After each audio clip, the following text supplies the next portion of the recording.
Hello, hello. This is Eric with the Paperback Warrior blog, podcast, and YouTube channel. As you can see on your screen here, I've got a guest with me today. I've got Paul Bishop. He's a 35-year-old. He wants to be 35 years old, right? Old to be 35 again. Okay. He's a 35-year veteran of the Los Angeles Police Department. He's authored 15 novels, numerous scripts for television and feature films. Viewers and listeners of the show probably have experienced Paul's voice on the excellent award-winning Six Gun Justice podcast that he co-hosted with fellow scribe Richard Prosh. Paul, welcome to Paperback Warrior. Great. I've been looking forward to this. I've been following Paperback Warrior since the start. And in fact, honestly, it was the inspiration for Six Gun Justice podcast. So kudos to you leading the way. Awesome.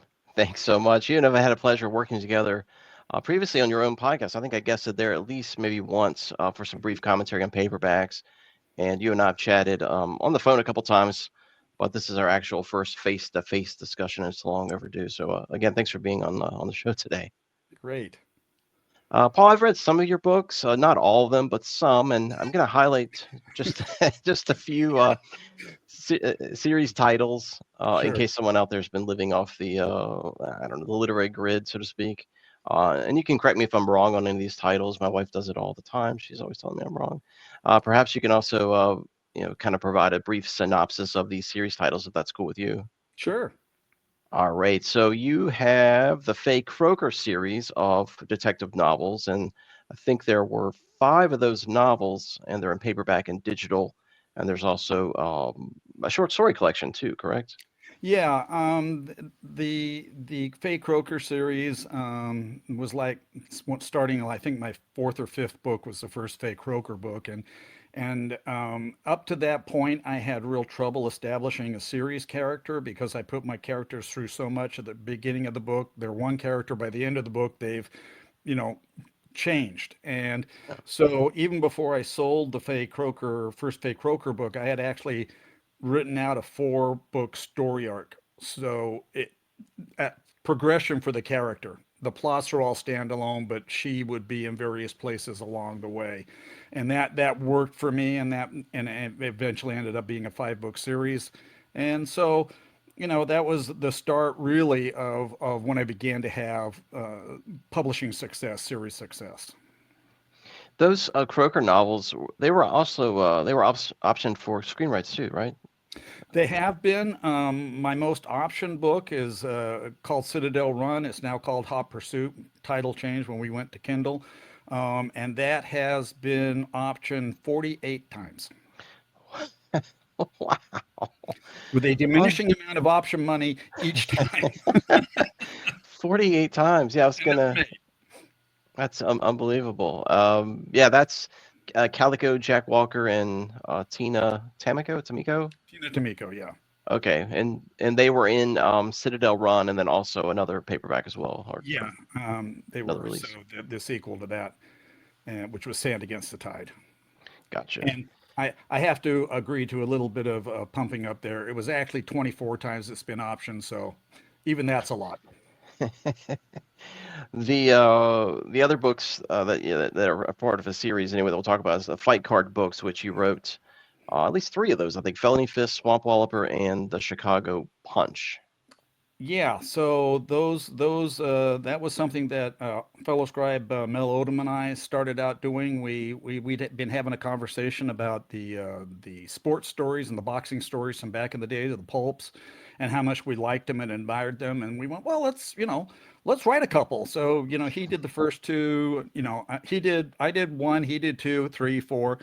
And so we were, at that point experimenting with the wide world of Kindle, and we were releasing them ourselves. And a bunch of our buddies went, "Hey, can we write one of these?" And by the time we were done, we have 50 titles out there in the Fight Card series, Wow. paperback and ebook. So, and you would think that that would be a very limiting genre, but what fascinated me about it was each story was completely different. Everybody's different take on a character, even though the boxing milieu, um, we said, the boxing milieu couldn't just be the background. It had to be part of the book. It couldn't Yeah. just be an Xboxer who does a mystery. It had to be, the be all and end all reason for the book to be around. And with that in mind, that worked really, really well. Great. Yeah, I had the pleasure of reading Felony Fist and Swamp Walloper, and I've got a review coming up, and I've got some of your commentary as well, just regarding race relations and things like that. So I'm looking forward to posting that. Great, thank Uh, you. The interesting thing about that series was we established it as an author co-op, which is really kind of unusual. So even though the books were published all under the same house name, each author launched his own books and handled his own sales on Amazon. But along the way, whoever wrote the book, somebody else, another one of the authors from the series edited it. Somebody did the cover art, somebody did the formatting, and mm, that all kind of traded off. So we mitigated the cost of that through this cooperation of the authors involved, and I thought that was really kind of unusual, especially for its yeah. time. Yeah, that's really interesting. It's almost like a village effort Yeah, altogether. it takes a village to Fun. write a book, I guess. Right. Well, you also have the 52-week series, which is sort of our main event of today's episode. What we're going to be discussing is your brand new 52 weeks book momentarily, but thus far, the 52 weeks books include 52 Western novels, 52 Western movies, and 52 Western TV shows. All of these co-written with Scott Harris. Yeah, Scott was a good buddy of mine, very much into Westerns and good friend of the Six Gun Justice podcast. And he had done something just for himself, 52 weeks, 52 novels, which he'd put together 52 books that he'd read over the course of a year. And he published it for friends and family, I guess. And we began talking about it, and I could see real potential for it. And so we designed 52 Weeks, 52 Western novels, and that was a big enough success that we went on to movies and Western TV shows. But the basic behind it was these would be 52 essays on 52 different Western novels written by guys who chose the novel themselves, be it obscure or well known, and write about not a plot synopsis or a review, but what the book actually meant to them. What time of their life did they read this book? What was the import of this book to them?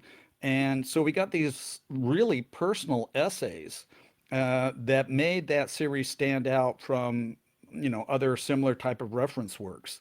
And when I kind of put aside my Western enthusiasms after 3 or 4 or 5 years and got back into Sherlock Holmes, I went, hey, and I can apply this same format to Sherlock Holmes in a way that hasn't been done before. And that brings us full circle to your new book, which is 52 Weeks, 52 Sherlock Holmes Novels. And the book's set for release on May 16th on Genius Book Publishing. It's going to be offered as an ebook, but also in a deluxe hardcover edition with bonus content, which we'll talk about in a moment. But Yeah. the And it blurb, was trade paperback. okay, the blurb promises traditional favorites and exciting new discoveries. Paul, tell me about your journey from the dusty Western Plains all the way to 221B Baker Street in Victoria, London. How did this happen?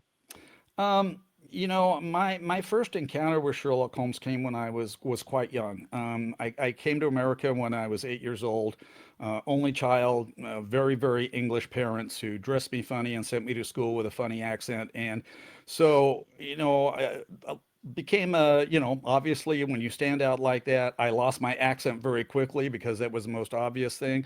But there was, all the kids were into Superman and Spider-Man and all of those other characters of the time. And Sherlock Holmes became to me my version of that. It helped me to Mm. stand out and be different. If I was going to be treated differently, then I was going to be different. It's kind of a thing that's carried through my life. And so Sherlock Holmes really kind of tied into that for me. My grandmother had given me a copy of The Adventures of Sherlock Holmes to read on the ship coming over. Mm. And so I was really caught up in that. Um, Over the years, I've kind of gone in and out of Sherlockian fandom. I was a member of the non-canonical Calabashes, which was at that time the LA-based chapter of the Sherlock Holmes Society. So I did some things with them. And then, other enthusiasms take over as they do. But when I finally put a kind of a stopgap on the westerns and was casting around for something, and I had so enjoyed Johnny Lee Miller's portrayal in Elementary of Sherlock Holmes, and looked around at so many of the updates and other things that were still going on, and going, why is this character still around? What is it? Yeah. And I very rapidly found out as I got into reading the pastiches. Now, we know there's only four original novels. So 52 Weeks, 52 Sherlock Holmes novels. We're talking about pastiche novels here that have been written by somebody else other than Sir Arthur Conan Doyle, but using those characters and that milieu. Yeah. What is it about, Paul? What's it about Sherlock Holmes as the character that consistently makes that a hobby of yours? What specifically do you like about Sherlock Holmes? Well, I think there's kind of two things, and it works for me, and I think it works for the wider audience. Is Sherlock Holmes is very much about bringing order to chaos, right? We can rely on him to have the answers, but also Sherlock Holmes is an odd character, and in many ways, he's a cipher that each one of us can put our characteristics onto. He can be whoever we need him to be, and I think that's kind of what makes him very versatile within the wider world. We each come to this character differently and have different needs met by this, kind of lightning in a bottle character that Arthur Conan Doyle came up with and tried to get rid of and then had to come back to again. Right. Yeah. He had a love-hate relationship with the character. There's no doubt. Right, but I mean, the character is so important that when he killed him off, sent him over the Reichenbach Falls, men in London were wearing black armbands for the death of Sherlock Holmes, right? I mean, this was it was like a mass hysteria sort of thing for really the first time for a fictional character, that so many people wanted him to be real and Yeah. needed him in their lives, and this is why there was this mourning. And you touched on that you've read the books and obviously enjoy the books. For me personally, I like X-Men comic books and I've been reading them most of my entire life, but I don't watch the movies and I don't watch the animated shows. When it comes to Sherlock Holmes, are you open-minded to embrace it all? Do you like comics, movies, TV? Do you watch Yeah, it I watch it think all? I am. There are the uber traditionalists who don't like anything outside of the four novels and 56 short stories. Mm, And then there are traditionalists who will, give you some leeway. And then there's folks like me who go, well, I'll give everything a try. If I don't like it, I won't read it or watch it, but it's fine that it's there. yeah. I think anything that, keeps the character at the forefront of public consciousness is a good thing. The current show Watson that's come out, kind of a modern day Watson after Holmes is dead. I've watched two or three episodes of that, and I'm not sure how much more I'm going to watch of it. It just isn't hitting with me yet. I don't know if it's found its feet yet. But the fact of the matter is, I'm delighted that it's out there. I'm delighted that it's been renewed for a new season, because there are people who are going to come to Sherlock Holmes through that TV show. And then Yeah. the other recent thing is, Sherlock and daughter. Well, that's got everybody in the Sherlockian community into a tizzy fit because Sherlock Holmes can't have a daughter, et cetera, et cetera. But you know what? You get David Thewlis in the lead role, and he's fantastic. And the storyline is not exactly what you're thinking it's going to be. And I actually like that show better. Okay.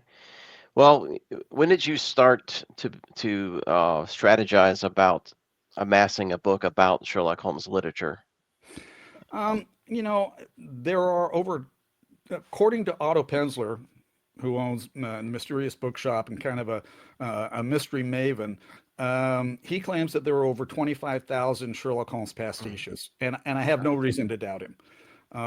And so I'm going, wow, that's a ton. How do people who come to Sherlock Holmes today find their way into this with so much out there? Some of it's going to be really, really good, and some of it's going to be really, really bad. It's just law of averages.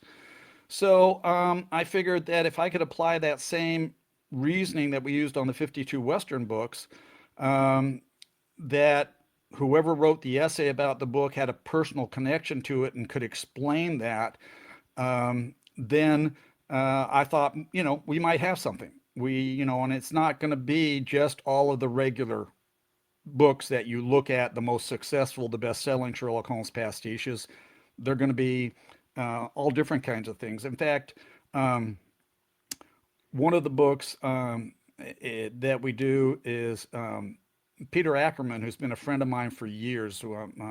He his father Harry Ackerman was the producer of so many of the '60s and '70s situation comedies, Bewitched and all of this kind of stuff. Um, so I asked him, because I knew he was a Sherlock Holmes fan, if he would write, one of these essays and go ahead and choose the book. So he chooses something called Sherlock Holmes in New York. It's a very, very mediocre, very, paperback novelization of a very, very mediocre TV movie starring Roger Moore as Sherlock Holmes. Okay, so why is this book even being considered? Because Peter was able to elucidate exactly why this book was important to him and where it Okay. came along in his life and how it turned him into a lifelong Sherlock Holmes fan. And I went, this is exactly why I'm putting this book together. It's for this kind of information. I had another contributor, Amy Thomas. She's one of the Baker Street Babes, which is a Sherlock Holmes chapter of the Sherlock Holmes Society. Obviously, very feminine minded. It's kind of like Sisters in Crime. Men can join, but the focus is more female. And she had written an article or blog post about the imperfect detective. I believe it was My Disease and Me. And she's Hmm. had a long term illness, debilitating illness over the years, just goes on and on. But the constant through that was Sherlock Holmes, and she tied into this character because of his otherness. She felt other because of her uh, debilitation, and she found solace in Holmes. And she wrote so eloquently about this. I went, God, this needs a wider audience. And Yeah. so, and that's when I determined that, she actually wrote about a book. She wrote about The Beekeeper's Apprentice by Laurie King, but got her to expand on this essay and put it in as what I call intermission pieces in the book. So we have, 10 pastiche essays and then an intermission piece like Amy's. I went to um, some other people who had different areas of Sherlock Holmes expertise, publishing Sherlock Holmes, drawing for Sherlock Holmes, and collecting Sherlock Holmes, manufacturing Sherlock Holmes items. And so I wanted each one of them to elucidate on why that made them, Sherlock Holmes important to them. And I think it really added to the depth of the book. Did you ever get to a point where maybe early on that, you were just talking about 25,000 pastiches across all these different media platforms. Did you ever just go, hey, this is too big for me. This is way too complex to tackle. I really didn't. I've kind of, since I got back into this over the last year, I probably amassed 350, 400 Sherlock Holmes books. Hmm. But I was driven by what attracted me. And that can be a cover, it can be a series concept, anything along those lines. And I've gone into anime for Sherlock Holmes anime and various other areas, trying to look and expand what this is, not just books, but all kinds of things. And from that perspective, I found it fairly easy to maneuver my way through. Just by, if I didn't like something, if it didn't appeal to me, then I moved on. Okay. Well, this book, it's roughly 340 pages as a digital release, I believe, and 462 pages in trade paperback. Yeah, Okay, and it's presented in five parts. Each part looks at 10 to 12 pastiches individually, beginning with Baring Gould's Sherlock Holmes of Baker Street. And I had the pleasure of flipping through your book this morning before we went on air. Did you have like a particular order in mind when you organize these books? Is this your favorite, sort of ranked from the best to the good, or what's the order no, meaning? I made an editorial decision early on that they were going to be put in the book in the order that they came in. Okay, all right. That said, there was a little bit of massaging because a couple of the authors wrote two, and so I needed to split those up. But in general, it's just the way that they came in because I didn't really have any other ranking for them. Okay. Yeah, I was really curious about that.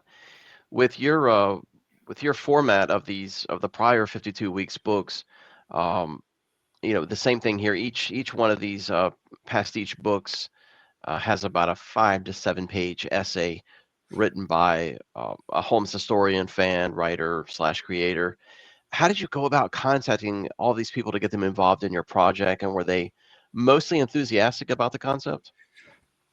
All the ones that obviously contributed were very enthusiastic about it, and for the most part, I didn't. I had a couple of people say who I contacted and had contact with who came back and said, "Project sounds great, but I am just swamped with other work. I just can't do this."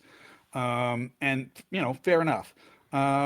There were others who were eminent Sherlockians who had no idea who this guy Paul Bishop was that was bugging them and wouldn't even respond. So they lost out. But others were, writer friends of mine who I knew enjoyed Sherlock Holmes, so those formed the basis of this. And then I began to, look at who were writing the big pastiche series that were popular today and reach out to them. And most of them were very excited to be able to contribute to something that would also push their own work. So, Yeah, from that perspective, not that this was used commercially for that, but they get a mention, their name gets out there. And I think their love of Sherlock Holmes made them want to do this. So I made a lot of new friends along the way. that's awesome. I noticed that each essay is presented with sort of uniformly with book facts, author facts, beyond the facts, and fun facts. Did you make up those parameters when you asked the writers to contribute to the book that they needed to conform to this? Yeah, that was something that we established early on in the 52 book series. That's the way we wanted to lay it out. You give some background on the book, you give a little bit of background on the author, and then the beyond the facts section is where they go into what's special about this book. And then fun facts is again just something oddball about the book or about the situation that they find interesting. And some people are going to find other things interesting. The book is designed not to be really read from cover to cover. The book is Right. designed to be dipped into and out of as whatever strikes your fancy. Because obviously there's going to be essays about books that you're not going to care about in there. So pass it by and go on to the next one because you'll find something that will intrigue you. I'll embarrassingly say that in the past, when I used to collect Martin Popoff's music books. He was a Canadian journalist. And he wrote books, but they were in the same way where you'd get like a 5 or 6 page essay on an album. And Paul, I used to always keep him in the bathroom. Absolutely, it's bathroom reading at its best. Yeah, 5 to 6 minutes, I'm good. Uh, That's for the guys among us. Doesn't really work for the women amongst us. right. You talked briefly about the intermissions, and in between each part, there is an intermission. What can you tell me about those intermissions? What are they? Why are they included? I really included them to kind of break up this run of pastiches essays. I wanted something kind of like a palate cleanser in between. And so I was looking for things that maybe hadn't been written about or addressed in Sherlockian culture. So I went to Ron Fortier of Airship 27 Publishing, and his company has published 20 volumes of Sherlock Holmes short stories, Oh, pastiches. hmm, And so okay, obviously Ron's got a love for Sherlock Holmes. It's some of their best-selling books. So Ron, tell me about publishing Sherlock Holmes stories. Why is that important? How do you do it? Where do these stories come from? And why is Sherlock Holmes important to you? Rob Davies, who's his partner, illustrates all 20 of those volumes. Now, Sherlock Holmes illustrations are kind of a subgenre within the Sherlock Holmes community. So, Rob, how did you get inspired for these, drawings of Sherlock Holmes? Who were your models? What inspiration did you draw from? And has that increased your love of Sherlock Holmes? So there's two things right there that were different that hadn't been written about. Um, and that's really what I was looking for. Dana Mancini is a well-known Sherlockian. And he does a lot of keychains and gigas and coasters and things, all with Sherlock Holmes on them, Hmm. related, which he takes to conventions and things like that. Okay, so tell me about manufacturing Sherlock Holmes. Where does this come from? How'd you get those ideas? Well, I was an engineer in my other life, and I applied this to. I'm going, wow, this is kind of interesting. Right. Yeah. Okay. Well, you've been talking about the book quite a bit over the last year or so on your Facebook posts and things. And to be honest, when I heard about the book and kind of going into it, I was thinking, well, this is going to be a book about old books, and I was expecting a lot of 1960s, 1970s paperback reviews. But honestly, it was a pleasant surprise to find that a lot of these pastiches that you're writing about have been written in the past 25 years. In fact, I think Yeah. I counted before I came on this morning, or before we came on today, I counted 28 of them that are featured have all been written in the 21st century. Did that surprise you? Yeah, and I think part of it has to do with our modern reading habits, right? And so not all of us like you and I are digging into the historical paperback world that we're so familiar with, and I think people pick things up as they come out. And as they're growing up, these are the books that they have access to. And I think that's how they get drawn in. So, yeah, it was a little bit of a surprise, but looking back, I can see it makes sense. Through this whole process of compiling all these essays and just overall, what did you learn about Sherlock Holmes, the character, when you were writing and constructing this? I realized how versatile he is, and how no matter if it's science fiction, time travel, romance, whatever your genre is, mystery, anything, Sherlock Holmes can be applied to it. If you love anime, you can find Sherlock Holmes stuff that you're really, really gonna dig. If you Hmm. like short stories, there's a ton of them out there. If you like the novels, there's a ton of them out there. TV series, right? Whatever it may be, the movies. Um, it was very interesting to me that when I started my journey back into Sherlock Holmes, one of the um, first pastiches that I read was A Study in Crimson by Robert Harris. And basically, it updates Sherlock Holmes to 1942. Hmm. And I found that fascinating. Well, I talked to him, and I come to find out that the original three films with Basil Rathbone were done by one movie studio, and they were set in Victorian London, and they really didn't do very well. Another studio took over the franchise, and they updated it to 1942. And those are the 12 Sherlock Holmes films that we all know and love.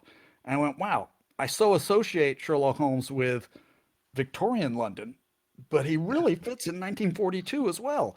So Yeah. he also fits in the 21st century. It To me, it's a fascinating conundrum, and then to see what people do uh, with the concept of Sherlock Holmes without even mentioning Sherlock Holmes. The biggest example for me is the show House. House Mm. is Sherlock Holmes in a hospital, Yeah. you know, with a brilliant, grouchy character who is explained and seen through the eyes of his companion, buddy, who, and for me, you see this over and over again on television and other areas, that this character can be by any other name still Sherlock Holmes. Hmm. The the book comes in two different versions, as we just mentioned earlier. But what are the differences? What are the extra 120 pages get you? Yeah, so I mean, we're obviously going to do an ebook, and that's going to be the same content as the trade paperback, which is solid. We decided to do a limited edition hardcover just because I got a wire hair up me and decided I wanted to do that. And so they'll be signed and numbered, and they will include bonus information. There's essays on the four original novels, kind of re-examinations of those four original Sherlock Holmes novels in there. Um, and then other bonus content, essays about Sherlock Holmes around the world, the Russian Sherlock Holmes, the Indian Sherlock Holmes, all of these different iterations of Holmes, the future of Sherlock Holmes, and those types of essays that add into this. Laura Serafan did the cover that you can see there behind you for the trade paperback. Tony Macero, who's another cover artist friend of mine, did the cover for the trade paperback, excuse me, for the limited edition hardcover. So again, it will offer another bonus is it's different cover. That's awesome. Yeah, it's great. Like I said, I had a chance just to browse through it this morning, and I was just flabbergasted by the amount of material in there. What would you say to someone who's just saying, you know what, I don't want another book about books, and I don't want a book about a bunch of, it has a bunch of reviews, and I can just read reviews any old place. What do you say to that potential buyer that's kind of on the edge of whether they want to spend money on this? Honestly, I say don't read the book. If you're not enthusiastic about it, if you don't, if that's Yeah, your attitude, then you're missing out. But yeah, that's fine, right? I mean, come to this book if you love Sherlock Holmes and just want to have another reason to go into that world. If you're on the edge about it, got to ask yourself, do I like Sherlock Holmes or do I think is an anachronism? And yeah. make your decision that way. Fortunately, like the 52 Western books, which were pretty much self-published by Scott and I, um, that's what I was planning to do with this. But I hooked up with Stephen Booth, who's the publisher at Genius Publishing, at a conference in Las Vegas. We were both talking on a panel there and got talking to him about this project. And basically, he said, I want to do that. He said, I've already got one Sherlock Holmes books in my inventory. I want to do this, and I want to establish a Sherlock Holmes brand at Genius Books. And so, between this and another book that I brought in from a buddy of mine, David Foster, called Baker Street, which is an amazing compendium of all kinds of stuff, um, that's what's really starting off Genius Books on this Sherlock Holmes imprint. And it's been a joy to work for that with them. They really caught on to the idea of what I was trying to do, gave me a free hand editorially, and it's been a dream. I know as a newbie to Sherlock Holmes, and you and I are going to talk a little bit about the new kind of for someone who's brand new to this kind of thing. But for me, being a newbie, I'm going to wear this book out because I'm going to use it as a roadmap. It'll lead me to what to read, and it's a guide, and I appreciate that. Well, I think you and I talked a while back, and you were saying to me, I haven't read Sherlock Holmes before. I want to read a Sherlock Holmes novel. What would you suggest? So I suggested the Hound of the Baskervilles, and then you went and read something else. Yeah, I well, think actually, did I I read think Hound first? Maybe I don't I know. I can't think remember. you had picked up something else by the time I got back to you Oh yeah, you I with the I think suggestion I think I read Scarlet, Study in Scarlet. Study in Scarlet Yeah, first, and then and I I read think Hound. you gave it a big rave on the Paperback Warrior blog. You really seemed to get into it, Yeah, enjoy it, and went, oh wow, there's this whole other world out here with all these yeah, stories, and I really enjoyed this. I can see why people are fanatical yeah, about this. yeah. And you and I have we've discussed doing a video on Sherlock Holmes for a while now. The character, the book stories, the intricacies of the Sherlockian culture, I guess. And I wanted to go with you for just a little bit and sort of provide a primer for new readers that may be intimidated by something this big, where to start, what to read in terms of the original Arthur Conan Doyle works. Is that cool with you if we kind of go down that path for a little bit? Yeah, I mean, if you've never read Sherlock Holmes before, I don't know that you necessarily want to start with this book. You'll enjoy it and it'll give you a lot of suggestions, but to fully understand that, I would suggest at least reading The Hound of the Baskervilles and The Adventures of Sherlock Holmes, which is the first book with the short stories. And I think that will give you the flavor. And quite frankly, you're either going to put it back on the shelf, it's not for you, or you're all of a going to sudden want to go through all 56 of the original short stories and get caught up in it. Mhm. And then, when those pass through you, you're going to go, where's more Sherlock Holmes? And this is the book for you. Yeah. I think for me, years ago, I was kind of looking at Sherlock Holmes and thinking, well, you know what? That's just old stuff from like the 1800s, and it Yeah, doesn't appeal to me, and I'm just going to ignore it. As childish as that sounds, a lot of people just get intimidated by it in the same way sure. that I talk to kids today that are intimidated by Batman or Star Wars or Doctor Who. They don't want to take on that, They don't and know where to start in a yes, fully established fan culture. Yeah.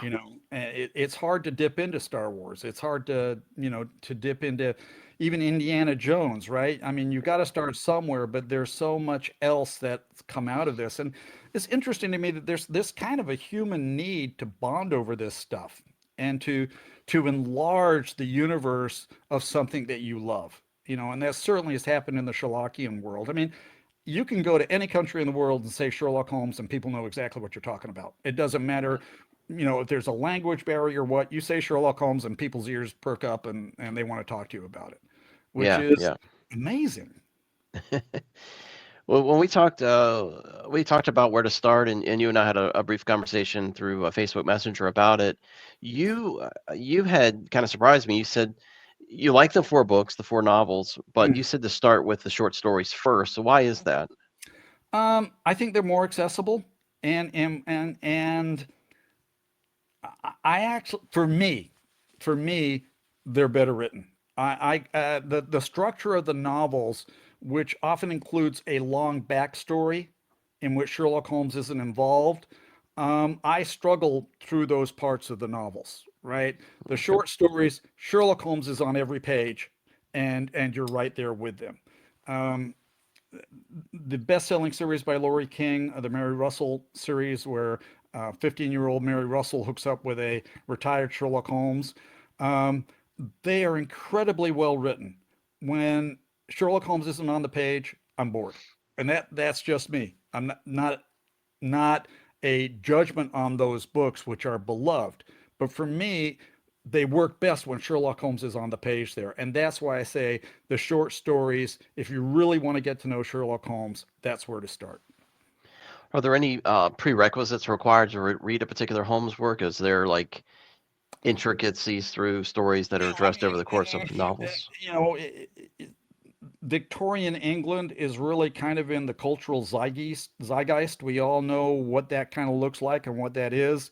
And if even if you don't, I think very quickly you'll get into it in the books because the atmosphere is so well done and you're drawn into this. You want to be hanging out in 221B Baker Street. You want to be out on the cobblestone streets of Victorian London in the mist and in a hansom cab. And all of that stuff adds excitement to the stories and brings this real verisimilitude to it.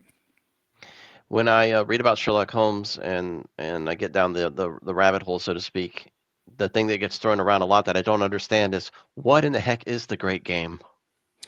Okay, so the Great Game is something that's excuse me, established by uh, the Sherlock Holmes societies, which have really, really intense relationship with Sherlock Holmes, and they Okay. will treat Sherlock Holmes as if he is a real person. And sometimes it's tongue in cheek, and sometimes they're deadly serious about this. And so they will explore the chronology of Sherlock Holmes and argue over, was Watson in the Afghan wars, was he shot in the leg or shot in the arm? Because Arthur Oh, Conan okay. Doyle says both ways, right? Wow. And so they really get into the minutia of this, and really it's their love of the character that make playing the game fun. And they don't want their world shaken by having to admit that Sherlock Holmes is not real. To them, he is, and I think that's great. You know, Mm. it's a little too much for me, but it's great. How much influence did Edgar Allan Poe have on Arthur Conan Doyle? Did Poe create the Sherlock Holmes prototype? I don't really think so. Poe created a detective, but he wasn't really Holmes yet. He did really start the detective genre in many ways, but it really is Arthur Conan Doyle who gave us a detective story as we know it. And I think that's another reason why it caught on so well in Strand magazine is that this was a really uh, a newly born genre. It had been around for a little while. There have been various iterations. You can argue the history of the detective story, but in reality, this is when detective genre became popular. And it's all down to Sherlock Holmes, and probably one of the reasons why the genre is still so strong today, because this was such a brilliant entry into that. As you talked about earlier in our interview here, creators have placed Sherlock Holmes in all sorts of time periods and situations. We've seen Holmes battle Dracula, try to hunt down Jack the Ripper, investigate Mr. Hyde, stop global disaster. I've even seen, I've seen Tarzan team up. I've seen him team up with Batman, Tom and Jerry, Ghostbusters, you name it. Um, is there a team up that you fantasize about that hasn't come to fruition yet? Um, that's an interesting question and one I really haven't thought about because I think that Sherlock Holmes for me really works best on his own as an Yeah. individual, right? I mean, he's um, difficult to understand, and I think he would be difficult to work with because he's got his way of doing things, and he's got his ego, and he's got this brilliance about him, and I don't necessarily think that meshes real well with other characters from other IPs, for lack of a better term. Um, so I'm happy with Holmes being Holmes, and what I like to see is an intelligent Watson. I don't like the Nigel Bruce of the Basil Rathbone films, who's kind of this bumbling fool, because really that's not the way that Watson is written. Hmm. Watson is just the everyman. No, is he as smart as Sherlock Holmes? No, but he is a very brave individual, an intelligent individual. He's a doctor. I mean, the man is not an incompetent, and so I like the way he was portrayed by Jude Law in the Guy Ritchie Sherlock Holmes films. That kind of a man of action. So that's kind of what I look like for a team up is Sherlock Holmes with a competent Watson. Before I get into some deeper stuff with psychological meaning and things like that, I want to fastball with you for a moment. Sure. Um, all right. Do you have a favorite Sherlock movie? My favorite Sherlock Holmes movie would be the first Sherlock Holmes with Guy Ritchie film. Okay. With Robert Downey Jr. Yeah. as Sherlock. Okay. Yeah. How about TV show? Definitely Elementary. Elementary. Okay. Yeah, with Johnny Lee Miller and Lucy Liu. And and quite frankly, now Johnny Lee Miller has portrayed Holmes on the big screen, small screen more than any other actor because they were doing so many shows and over 200 episodes that in many ways he has become endemic with the character for me. You may have already answered this question. What actor really gets the character? I do think that Basil Rathbone is the traditional Sherlock Holmes. Okay. I mean, he really kind of laid that out. He kind of emphasizes the deerstalker hat and the meerschaum pipe, which really aren't Sherlock Holmes, but they've become Sherlock Holmes. I think there's one drawing of Sherlock Holmes from the original stories where he's wearing a deerstalker cap and an Inverness cape. That's because he's going to the countryside, and that's what you wore at the countryside. It's not something that he would wear running around Yeah. London. Yeah. So that's why you look at the cover of 52 Weeks, 52 Sherlock Holmes novels. He's not wearing a deerstalker, and I wanted to have a young, dynamic Sherlock Holmes on the cover, and the deerstalker is the fuddy-duddy Sherlock Holmes to me. Although you see that and you immediately think Sherlock Yeah. Holmes. Right. So yeah, Basil Rathbone, and I liked Benedict Cumberbatch in the first couple of seasons. After that, the whole show got a little squishy for me, and so Johnny Lee Miller really, after the first season where they finally zeroed in on what they wanted to do with the character and stop having him go off of prostitutes and all this kind of stuff that they did in the first season, I think he really made that character his own. The best, sure, this could be on paper or on film. The best Sherlock Holmes character that's not named Sherlock Holmes. Okay, so I mean, we talked about House, Yeah. but I think Professor T from the PBS series, and that started out as a Belgium series and became a franchise to many different countries. How did it become a successful franchise? Because Professor T is really Sherlock Holmes, Yeah. and the character just translates. So I like those different portrayals. I've watched most of the different series from different countries, and have really enjoyed that character. So we'll go off speed here with some deeper stuff. Why do you think? uh, Why do you think a character that's so emotionally detached is so beloved and compelling after all these years? In today's society, especially, we are not emotionless and detached. Right? We all hook on to those things, pro or con, whatever side you're on, that we're vociferous about. Sherlock Holmes cuts right through all of that stuff. And it doesn't matter where your political or social, sympathies lie, Sherlock Holmes doesn't offend any of them, or he offends all of them, one way or the other. And Right. so he's a constant and can be relied upon to be that constant. And for me, I think Sherlock Holmes is kind of a resting place from the noise of the world, right? I Okay. mean, we can all take a breath. We don't have to get in an argument with Sherlock Holmes about politics or money situations or more. We can just sit down and watch Sherlock Holmes do his thing, whoever we are. And I really think that's why he's taken such a hold on us as a society. Do you have a favorite minor character besides Holmes and Watson? You know, I do like Mrs. Hudson because I'd love to have a Mrs. Hudson, right? I mean, she's such a she is Holmes's anchor in these stories, right? She's there all the time. So I appreciate um, uh, Mrs. Hudson, but I like the character of Inspector Gregson because he's not really the bully that Lestrade is. He's not a pushover for Holmes, but he also kind of gives him credit where credit's due. And so that's the character. If I was to write about a minor character, as many people do, there's a whole series with Mrs. Hudson. There's a whole series with Inspector Lestrade. There's a whole series with Wiggins, who was the head of the Baker Street Irregulars. That's all grown up now.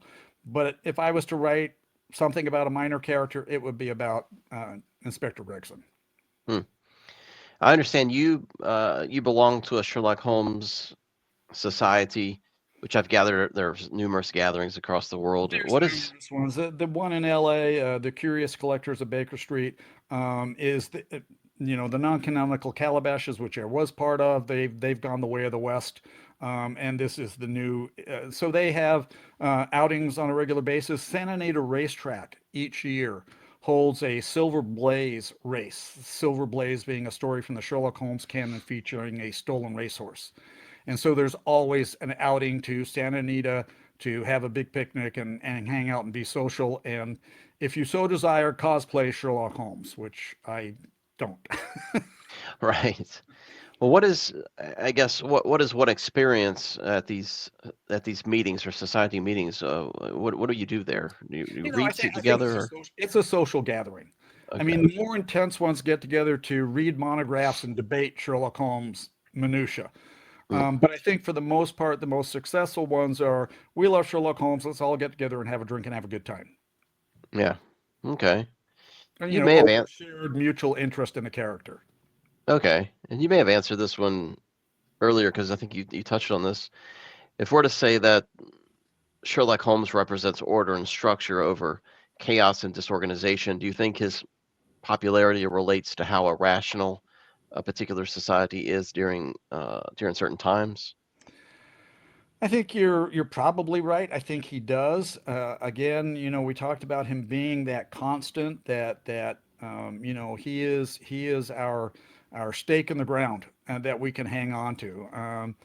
He's the iron rod that we need to keep ourselves centered in many ways. And without him, I think so many people fly off in so many different directions and get so over the top, and that's just the way we are currently at the moment. We're very polarized, and I think it takes a character like Sherlock Holmes to say to everybody, all right, shut up, sit down, and watch this episode of Elementary or whatever it may Right. be, Yeah.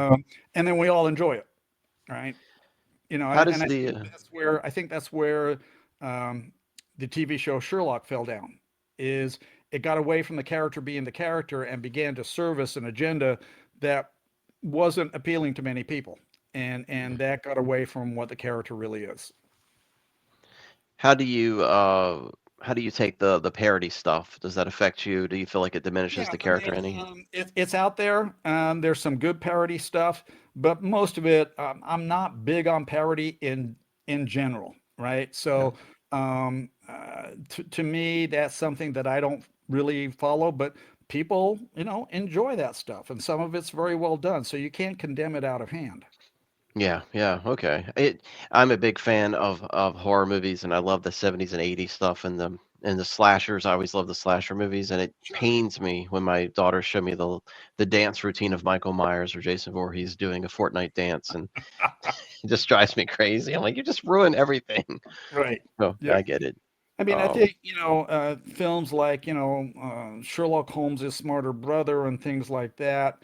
There's a place for that, and there was a movie with Will Murray that was just, or not Will, Will Will Ferrell. Ferrell. Um, I bet Will Murray, our buddy, would have liked to have starred in that, but he didn't. Yes.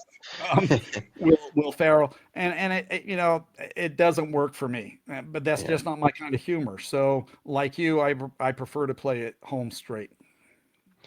Have you visited any Sherlock Holmes places, like any trademarked places? Absolutely. We were back in England last year, and so I made an absolute pilgrimage to the Sherlock Holmes pub down there, and had dinner there with my wife, and looked at their little museum room, and okay, it was very kitschy. I enjoyed the heck out of it.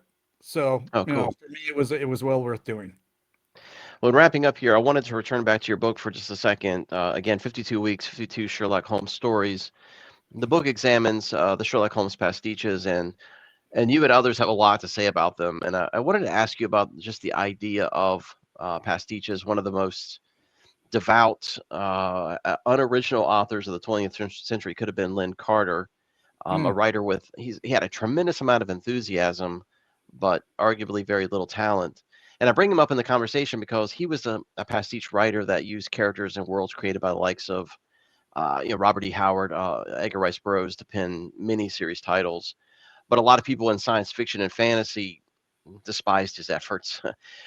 In your opinion, what's the measuring tape on whether an author is a hack or is truly providing a thoughtful enterprise by honoring an author's IP? What's the difference there? I think there are those who are too exacting. They're trying to copy Sir Arthur Conan Doyle's writing style and the Watsonian voice to the nth degree. And I think that takes away from storytelling. And then there are the others that play it so loosey-goosey that the character virtually becomes unrecognized. That doesn't work. So I think what I found works for me with Sherlockian pastiches is, yeah, I like a good Watsonian voice by that. The flavor and the sound of the dialogue and the narrative sounds like how Arthur Conan Doyle wrote it. There's a very interesting rhythm to it and a style to it. And if somebody can capture that, that really draws me into the story. But I find that writers have really done some research into the Victorian times or wherever they're setting it, and they're looking at historical events and a way to involve Sherlock Holmes in them. What was his background in it? How did he handle it? Or something along those lines. Um, for me, they're really doing their research to create a story in which Holmes can apply his brilliant logic and observation points. Some people overdo that observation to taking it to the nth degree of how he figures stuff out. I mean, yes, he is an observational genius, but some of this stuff, come on, you're Right. pushing the edge of the envelope. And when Yeah. that happens, I lose my suspension of disbelief. So you've got to keep it within the parameters, and then I think that's what works best, at least for me. Is there any well, I guess the question would be twofold. Is there any Sherlockian fan fiction that you enjoy, and is there a fine line between fan fiction and pastiche writing? Yeah, I think fan fiction is usually agenda fiction in many ways, and you're turning the character into something that you want him to be as opposed to what he is. And I think that's what separates fan fiction from a good pastiche. That doesn't say there isn't room for fan fiction. There certainly is a lot out there. The show Sherlock, kind of blew up fan fiction in the Sherlockian world like crazy, taking it down many different paths. That in some ways introduced a new audience to Sherlock Holmes, a younger audience, those that would write Mm, fan fiction and read fan fiction, which is a good thing. But most of it is not very well written and pretty turgid. yeah. Well, after you wrote 52 Weeks, 52 Western Novels, you followed that up by delving into the movies and TV shows. Do you plan on replicating that sequence again with the follow-ups to this book? There's been a couple of ideas that I've thrown about, but I'm not sure that I would accomplish anything more with Sherlock Holmes. If I did that, it would have to be something that would advance actually the genre around Sherlock Holmes to make it worthwhile doing. I mean, I spent a year putting together this book, and it was a tremendous amount of fun. I really had a great time, had interaction with some great people. But I only want to do it if it adds some value. And I'm not sure doing 52 weeks, 52 Sherlock Holmes short story collections or movies, television shows would work that well. So this for me, I think, is kind of where I want to be right now with this project, and we'll see what the future holds. What's your next enthusiasm? I haven't got there yet. Maybe I should ask your wife that. Maybe your Gonna have wife to could ask answer my that. wife that. I Yeah. know. So she allows me to have my enthusiasm, which is a wonderful thing. Awesome. Well, Paul, again, congratulations on the book. It's going to be amazing. It comes out next month. Again, 52 weeks, 52 Sherlock Holmes stories, and the pre-order is already on Amazon, I believe. I encourage everyone to check it out. Thanks so much for coming on here. This was a lot of fun. Hey, great man. I really appreciate you as always. Thanks a lot, and it's good to have you as a friend. Thanks, Paul. All right. Likewise. Cheers, Take mate. care. Bye bye.